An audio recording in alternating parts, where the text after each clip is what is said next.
Hello guys, আসসালামু আলাইকুম। আমরা মোহাম্মদপুর বসিলা একটি খামারে গিয়েছিলাম। এই কালো গরুটির ওজন প্রায় 937 কেজি। এছাড়া অন্যান্য যেসব গরুগুলো আছে মিনিমাম 800-900 করে কেজি করে ওজন। যেখানে ওজন দেওয়া আছে, খামারে অনেকগুলো গরু আছে, চাইলে আপনারা কোরবানির জন্য দেখে আসতে পারেন। এখানে অনেক ধরনের গরু আছে, অনেক জাতের গরু আছে।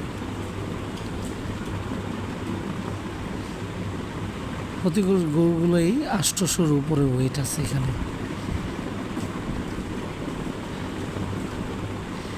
আমাদের চ্যানেলটি সাবস্ক্রাইব করবেন এবং আমাদের সাথে পাশে থাকার জন্য ধন্যবাদ আপনাদের সবাইকে। আসসালামু আলাইকুম।